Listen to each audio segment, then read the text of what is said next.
Estamos examinando o livro de Isaías, hoje o capítulo 55.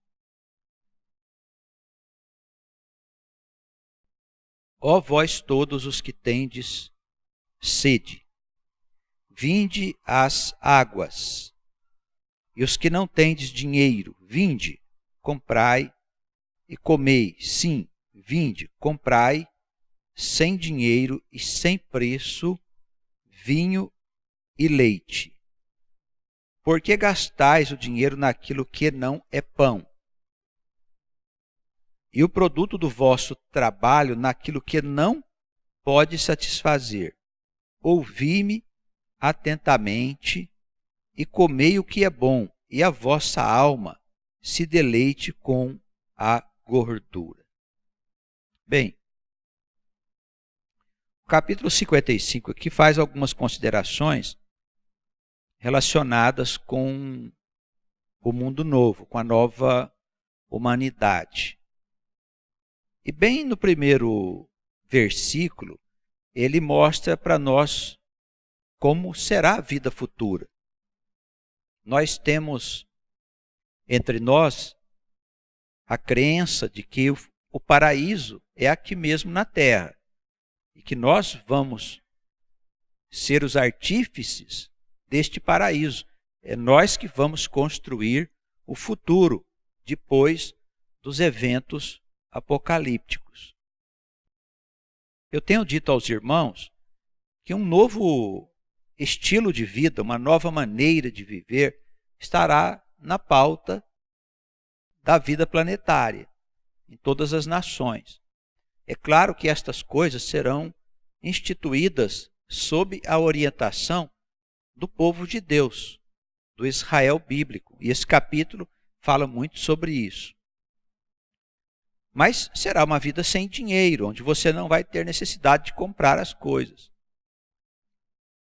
Hoje nós consumimos boa parte da nossa vida ocupados em ganhar dinheiro para pagar contas, para adquirirmos os bens de consumo, os serviços que nos prestam. Precisamos pagar essas contas. Isso nos deixa aflitos, não só nós, mas todas as pessoas, diante de crises econômicas, de greves e uma série de outras situações que se formam que trazem tranquilidade aos corações. No mundo novo, isso vai ser diferente, não vai ter mais a necessidade da gente trabalhar para ganhar dinheiro. Nós vamos trabalhar por alegria e satisfação de servir o nosso próximo. É evidente que esse será um novo meio de vida, uma nova maneira, um novo sistema de vida. E nós não podemos dizer agora com precisão como isso se dará. Mas com certeza Deus já tem pessoas enviadas que vão trabalhar aí no projeto dessa nova humanidade, desse novo mundo. Certamente o povo de Deus ele não terá necessidade de se preocupar com ganhar dinheiro no futuro. É claro que tudo isso vai contra esse sistema que o homem elegeu para ser a razão da sua vida. Esses dias atrás eu ouvi um economista dizer, numa entrevista na televisão, que o capitalismo ele tem muitos defeitos, né? Mas não se encontrou nada que o possa substituir ainda. E é verdade, não há nenhum outro sistema que o possa substituir. Mas Deus tem um sistema de vida diferente de tudo aquilo que o homem até hoje pôde imaginar. E certamente o sistema de Deus será implantado na terra. E o homem passará a viver de um modo totalmente distante desse modo de vida que nós temos hoje, que é uma maneira escravizante de viver. Tá bem? Então, o capítulo 55, ele é um convite a todas as pessoas, não só ao povo de Deus, mas a todas as pessoas, para que elas possam encontrar a salvação oferecida pelo Deus de Israel. Todos os que tendes sede, vinde às águas. Claro que ele está falando aqui de sede mesmo, mas fala também da palavra de Deus que é hoje vendida, né, em alguns lugares. sob disfarce, mas é vendida. E a palavra de Deus, ela é uma fonte de águas vivas, que as almas precisam de beber destas águas para que elas possam viver. Muitos males estão postos na terra hoje porque o homem está distante de Deus e desinteressado da sua palavra. O Deus hoje do homem é a internet, é o Google. O homem não precisa de mais nada. Tudo que ele quer, deseja saber, ele vai procurar na internet e ele encontra. Ele não tem mais necessidade de desenvolver um relacionamento de intimidade entre ele e Deus, para que Deus o ensine. Hoje a internet é o Deus dos homens, infelizmente. Vinde as águas, é de graça, ele diz. Os que não têm de dinheiro para comprar, vinde. Comei, sim. Comprai sem dinheiro, sem preço, vinho e leite. Então, você vai ter à disposição tudo aquilo que você precisar. Haverá produção? Sim. Nós vamos herdar, o povo de Deus e as nações salvas vão herdar deste sistema que hoje está na Terra, toda a tecnologia de produção que está disponível. Claro que isso vai continuar existindo. Haverá uma transição do estado atual para o novo estado. Isso não vai acontecer assim do dia para a noite, mas será implantado uma nova maneira de viver e sem que haja resistência por parte de capitalistas, de grupos econômicos, porque isso não vai mais ser a razão da vida de todos nós. Porque aprenderemos muito com a chegada do fim do mundo. E nós temos que entender também, irmãos, que os elementos resistentes, eles serão tirados da terra. As tragédias do Apocalipse vai matar muita gente. Mais da metade da população da terra vai embora. O que vai acontecer é algo que nunca aconteceu no mundo e nem vai acontecer mais. Palavras do próprio Cristo. Então, a situação é grave, é gravíssima e poucos conhecem o que vai se passar. As igrejas não têm nem noção. Elas estão perdidas, envolvidas com pensamentos e doutrinas vindas de espíritos enganadores e mentirosos, que estão por toda parte. O mundo hoje está cheio de falsas doutrinas. Aqui o homem não tinha acesso antigamente, porque ele tinha que procurá-las. Hoje não, ele procura pelo telefone celular. Acha todo quanto é tipo de doutrinas mentirosas que se espalharam no mundo, vindas de tudo quanto é país que você pode imaginar. Então, infelizmente, há muito engano. Poucas pessoas são fiéis ao Deus de Israel. Poucas pessoas têm um desejo de servir o Deus de Israel na constituição do reino. Servir por causa do reino. Não, as pessoas querem se servir de Deus. Querem que Deus dê a elas riqueza, prosperidade, gozos materiais. E quando chegar o fim do mundo, elas querem sair voando para o espaço para não passar nenhum tipo de aflição. Tem pastores aí que pregam isso. Que os crentes não precisam ficar preocupados, porque no momento do sofrimento eles serão arrebatados. Doutrina de espíritos enganadores, mentirosos. Basta ir ver a raiz de onde é que nasceu o arrebatamento. Século XVIII. Uma mulher católica que criou isso, da mente dela. E 2 irmãos pastores levaram isso para os Estados Unidos, espalharam depois no mundo essa doutrina que não tem nada a ver com as escrituras sagradas. Onde pedaços de textos são pegos para justificar a existência de uma coisa que não é real. Enquanto muitas outras passagens mostram que os mansos herdarão a terra, habitarão nela para sempre. Ué, que terra é essa que vai habitar? Como não tem explicação, inventam histórias. Os cristãos são fartos em inventar histórias para justificar aquilo que eles não entendem.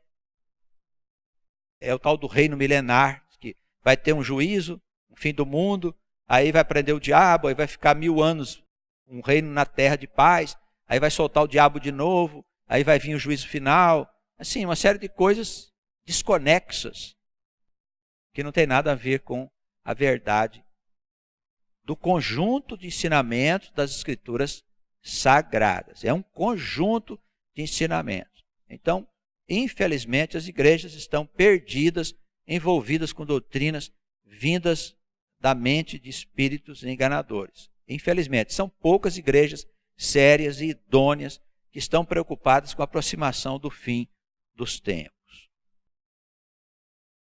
O Senhor ainda nos leva a refletir aqui no versículo 2 sobre o que nós estamos fazendo com o dinheiro que nós ganhamos. Porque tem muita gente que vive como as pessoas do mundo. Tem necessidades, como tem necessidades as pessoas do mundo. Só se sente feliz quando estão gastando dinheiro. O Espírito está nos chamando a atenção aqui no versículo 2. Por que gastais o dinheiro naquilo que não é pão? Naquilo que verdadeiramente interessa? Naquilo que não pode satisfazer as suas necessidades. Nós, como povo de Deus, temos que entender que o nosso Deus satisfaz a nós. Simplesmente por Ele existir. Simplesmente porque nós o encontramos. Nós entendemos o projeto de Deus. Isso já nos faz tranquilos, felizes e realizados. Claro que todos nós temos necessidades materiais, mas nós não podemos viver para elas. A nossa vida precisa ser uma vida modesta, segundo o que ensina o apóstolo Paulo. Ouvi-me atentamente, ele diz no finalzinho do versículo 2. Quer dizer, preste atenção naquilo que verdadeiramente é bom. Comei desse alimento que é verdadeiro. Qual que é o alimento verdadeiro de Deus? A sua palavra, a sua sabedoria. A nossa crença nas promessas de Deus que estão se cumprindo. E que vão se cumprir. Querendo Deus, alguém poderá impedir? É claro que não. Inclinai os vossos ouvidos, versículo 3, acompanha comigo a leitura. Vinde a mim, ouvi, e a vossa alma viverá. Então, se você receber a palavra de Deus como alimento verdadeiro da vida, você vai encontrar aquilo que nós chamamos de vida eterna. Você viverá, porque você sem Deus, sem a palavra, você está morto, você está morta, minha irmã. Nós precisamos da palavra de Deus como alimento que nos dá a verdadeira vida. Ouvir, não é ouvir com o ouvido, não, é receber a palavra com o nosso coração. Ela passar a fazer parte de nós. O grande obstáculo hoje é o mundo moderno. É o espírito que opera nos filhos da desobediência, com o qual nós estamos envolvidos. Há uma resistência dos crentes para receber a palavra admoestadora de Deus, porque eles têm esperança no mundo, acham que tem futuro. Não tem futuro lá. Não tem futuro. O mundo promete uma coisa que não existe. O homem não vai resolver os seus problemas. Ele não tem como resolver, porque ele não considera as coisas de Deus. Ele não tem conhecimento do que está acontecendo, o que está corroendo o equilíbrio das nações, dos povos. É algo desconhecido do homem, mas existe. Tanto que o homem não vai conseguir frear o desarranjo. Não tem como frear. Não tem como pôr todos eles presos dentro de um lugar. Vão ser muitos.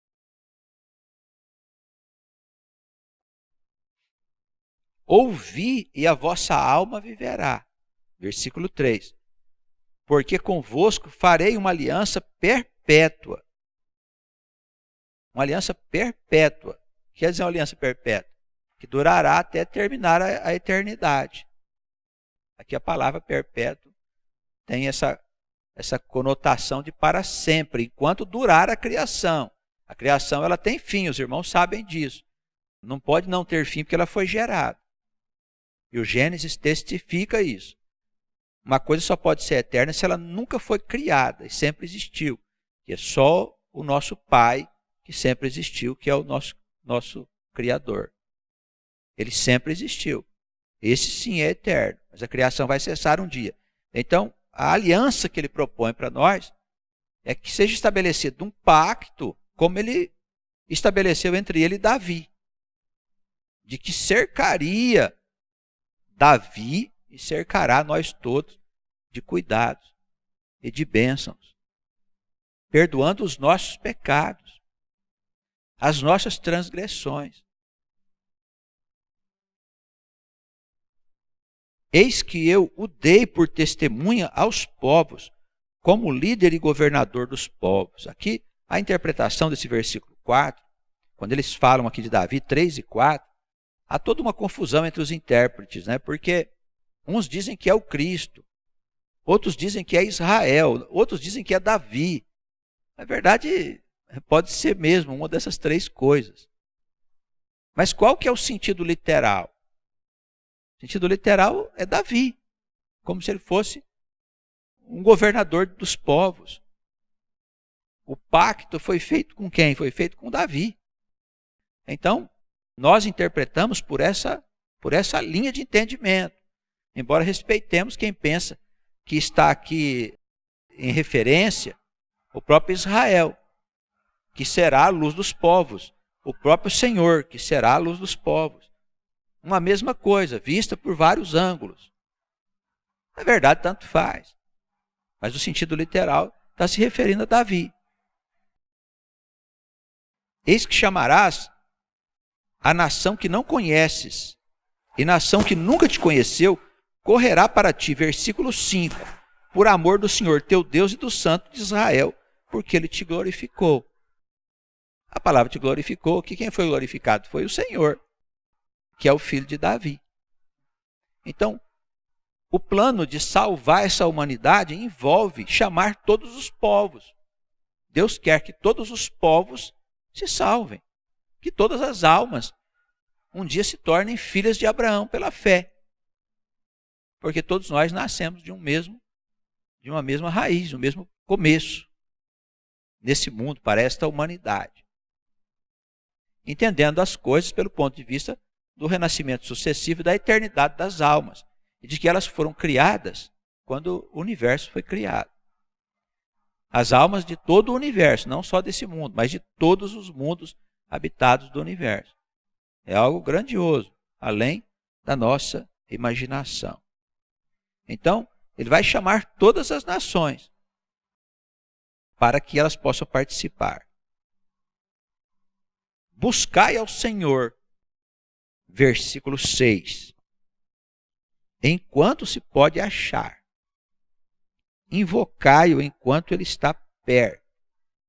É um clamor que o profeta faz ao povo e que serve a todos os homens. Enquanto ele pode ser achado, porque há nas profecias referências a um tempo em que, mesmo querendo, as pessoas não vão mais encontrar o Senhor. Porque o Senhor sairá do mundo, vai deixar o mal tomar conta do mundo por certo tempo. E haverá uma desordem generalizada, uma confusão incontrolável. Nesse tempo, sim, vamos passar muitas aflições. Estabeleçamos, pois, com o Senhor um laço de fé inquebrantável, uma coisa séria, grave. Isso não se faz através de pastores, não, viu, irmãos? Não é através de livros, não. É através da nossa relação íntima com o nosso Deus. E ela se faz quando a gente tem contato com a nossa história. O que é a nossa história? As Escrituras Sagradas. Elas são a nossa história, a história do nosso povo. Quando a gente começa a ler sobre essa história, a nossa mente, o nosso ser, ele entra em contato com a mente divina. E aí podemos, com certeza, receber de Deus as beneficências de Davi. As mais santas e abençoadas coisas. Estejamos perto desse Deus porque o tempo é chegado. Deixe o ímpio. O que é o ímpio? O pecador, o seu caminho. E o homem maligno, os seus pensamentos. E se converta ao Senhor. O que é converter? É passar de um para outro estado, não é? converter, não é isso? O Senhor se compadecerá dele, não importa o que ele tenha feito. Torne para o nosso Deus, porque grandioso é o Senhor em perdoar aqueles que se envolveram na impiedade. Um Deus maravilhoso, irmãos. Todo o povo está sendo chamado para encontrar com esta salvação. Enquanto é possível, vai chegar o dia que não vai ser mais possível. Anunciemos essas boas coisas. E o Senhor fala aqui no versículo 8 e 9, e nós precisamos aqui entender a profundidade do plano que Deus tem para nós, que somos o seu povo, e para essa humanidade, independente do que você pensa pessoalmente, o que você acha, o que eu acho, nós deixamos de achar. O plano de Deus é muito maior. Os caminhos de Deus são mais profundos do que nós podemos imaginar. Ele diz aí, os meus pensamentos não são os vossos pensamentos, nem os vossos caminhos, os meus caminhos, diz o Senhor. Então, nós achamos uma coisa, Deus acha outra, bem diferente. Precisamos confiar. Nós pensamos que ele vai traçar um caminho, ele traça outro caminho, porque ele sabe de tudo. Ele conhece o passado, o presente e o futuro. Para ele, tudo é uma coisa só. Então, claro, que temos que depositar neste Deus a nossa plena confiança de que ele fará conforme a sua vontade. Nós cremos que a vontade dele é o bem de todos nós. Assim como os céus são mais altos do que a terra, assim os meus caminhos mais altos do que os vossos caminhos, os meus pensamentos mais altos do que os vossos pensamentos. Então, nossa opinião, irmãos, é só uma opinião. É só opinião. Sujeita a vergonhas. Sujeita a gente morrer daqui a pouco, chegar do outro lado, não ser nada daquilo que nós achávamos. É assim que ele nos coloca diante dele. E vamos fazer o quê? Mas sigamos nos caminhos que acreditamos que o Senhor tem nos revelado, como ele fez ao longo da história com o seu povo. Agora ele passa a falar aqui do papel da palavra que ele nos envia, que é anunciada pelos pregadores.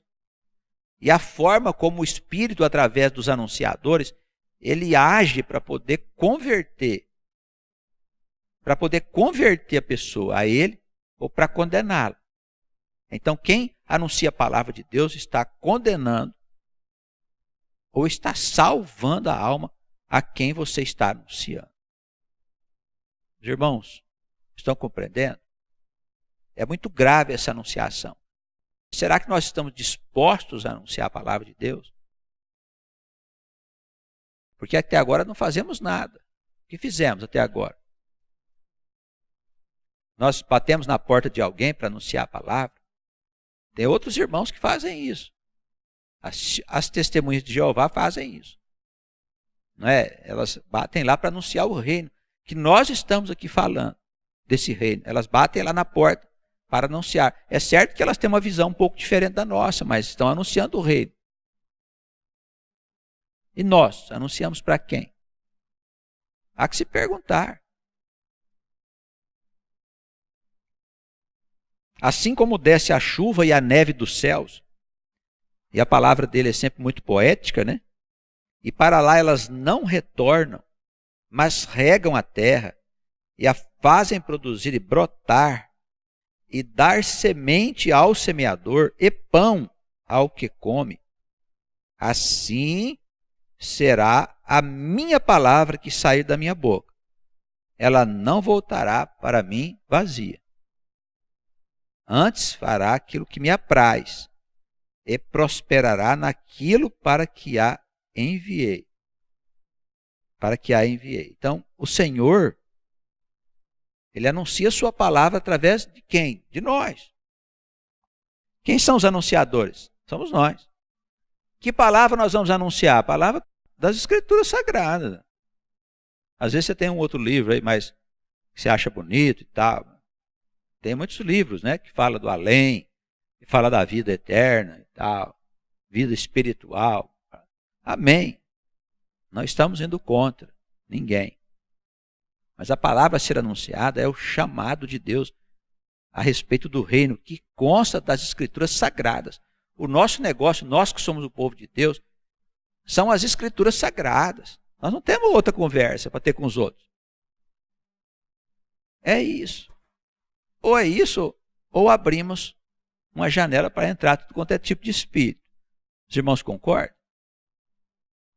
Vamos imaginar que nós sejamos aqui nas escrituras aqueles que anunciam A. E assim Deus disse, anuncie A durante toda a sua vida. Porque essa é a minha palavra. Ah, mas tem B também. Vamos permitir que B entre também no discurso. E C também. E por que não D? E F? E sucessivamente. Então nós precisamos ser fiéis à anunciação desta palavra. Que já nos basta, é muita coisa. É a palavra que opera as mudanças necessárias nas pessoas que vão ouvir a palavra que vai ser anunciada. A palavra é viva e eficaz. É viva e eficaz. Ela sai da boca do Senhor, não volta para ele vazia. Seja para salvar ou para condenar. E é isso que interessa. E ele termina aqui falando sobre o reino, né? Com alegria saireis em paz, e em paz serei guiados.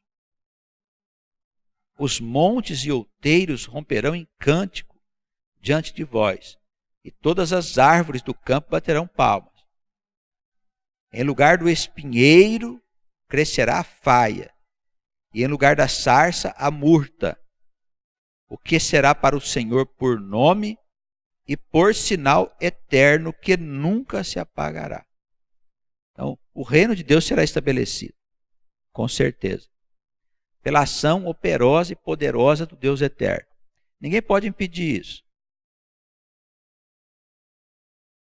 E diante de nós, os outeiros romperão em cântico, porque estamos anunciando essas boas novas, o reino de Deus. Em dias muito difíceis, porque hoje está muito difícil nós anunciarmos qualquer coisa. Ninguém está disposto a acreditar no Senhor, muito menos na nossa palavra. As pessoas estão ocupadas com a tecnologia, com ciência, com vitória, com ser bem-sucedido. Estão todos contaminados por um espírito que está desgraçando a vida no planeta. Estão todos contaminados. Ninguém está livre da influência desse espírito. Quem quiser fazer um teste, passa 2 semanas sem telefone celular. Faça isso. Para você sentir o que é o espírito que se propaga através desse meio. Faz isso. Faça isso. Faça um teste. É muito interessante. Você vai ter perturbações, vários tipos de perturbações, porque você se desligou do mundo, do espírito do mundo que está aí, que nem um louco. Como você vai anunciar a palavra de Deus num mundo que está tão gravemente dominado por Satanás? É muito difícil. Mas precisamos nos fundamentar naquela palavra do Senhor que diz que as suas ovelhas ouvirão a sua voz. Suas ovelhas ouvirão a voz do Senhor. E sairá da nossa boca, né, irmãos? Claro, né? Não vai vir o Senhor do céu aqui, numa carruagem de fogo, para falar a palavra. A palavra quem tem que ministrar somos nós, todos nós. Não é só o pastor, não. Todos nós precisamos de falar do reino que está às portas. As pessoas estão sendo convidadas para participar desse reino sem precisar pagar coisa alguma. É isso que nós temos que anunciar. Deus nos abençoe, nos guarde no seu grande, infinito amor. Amém.